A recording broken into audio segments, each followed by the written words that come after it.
and get started with our game of the week.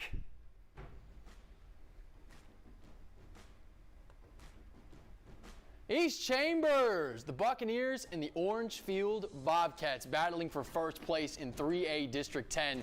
A lot on the line in this one. You're going to see Carson Gonzalez take it for himself to the left side, lowering the shoulder for the big gain on his feet. Orangefield, this guy, I'm telling you, this guy is a difference maker. Mason Manning takes the direct snap, little wildcat action there for you, runs it in, and blows a kiss to the fan at the end of the play. Manning there. Hey, you love to see it.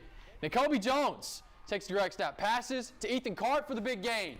Converts on the fourth down, brought down by a pack of Bobcats there towards the end of that one. And then Fontenot takes it in for himself, and you can see him. Yeah, flex on him. Tell him what's going on. Let the Orangefield fan know what's going on. Orangefield, Carson Gonzalez again, takes the handoff, gives it to Mason Manning again, and a big gainer again. This guy is so shifty with his legs.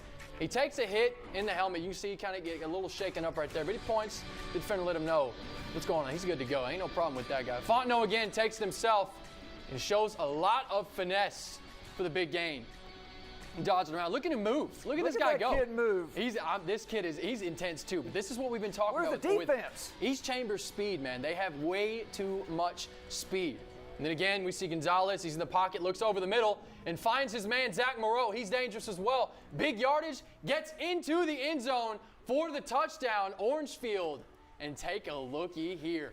A 41-20 score. This has been one of those games, Nick. This is intense. This is an intense rivalry, and Orangefield comes out on top in this one. Hey, you know what? Orangefield now 5-0 in district play. East Chambers falls to 4-2. Let's go out to Kyle Orr, who's live tonight. And Kyle, what a heck of a game for those Bobcats.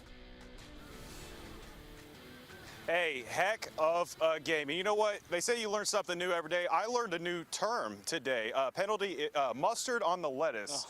That's a very common term. You got to thank I'm going to credit the Orangefield announcer for that, but I'm going to go to the man of the hour. We got head coach Jeff Bro here. Coach, I mean, how big was tonight's win? How are you feeling right now? That's a huge win. Anytime you can clinch a district championship, that's a big thing.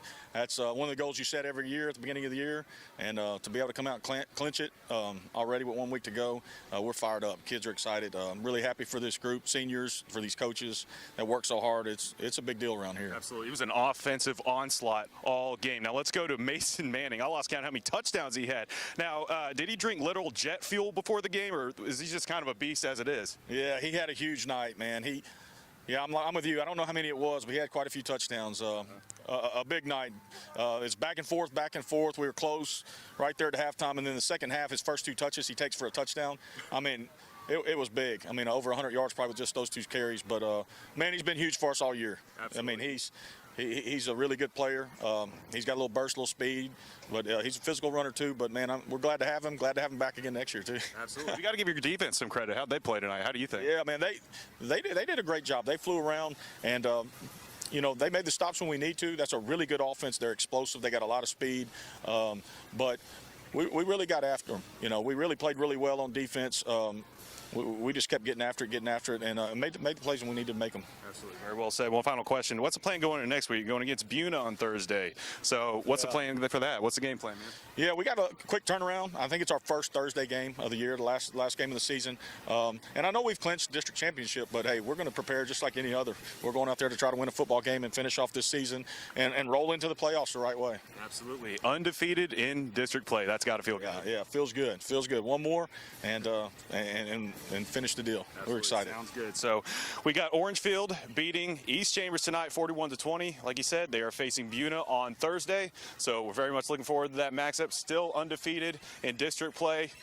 It's not over yet, so I'm going to go ahead and send it back to you guys at the desk. Yeah, live go ahead and in give that Orangefield. guy, Kyle Orr, 49 Sports. Go ahead and give that guy a fist bump for me. Jeff Bro, him and his program, they have been working hard, man. They're a fantastic, fantastic program. He's building something special at Orangefield. Look, he really has. Offense has been phenomenal. 2 straight weeks over 40 points. I mean, and they got Buna next week, which I mean, they probably will win. They should win that game. They're going to finish probably undefeated, but hey, got to build that momentum. Got to keep it going, especially for the playoffs in a couple of weeks. And Buna, we know how football is sometimes. Hey, listen, anything can happen. Anything can happen. Anything can happen. So I'm not counting out the Buna Cougars. They've had a rough season, but listen, anything can happen. They can play spoilers next week. It could be an intense matchup to watch out for, and the eyes of Texas are upon you. It's a Thursday night matchup too.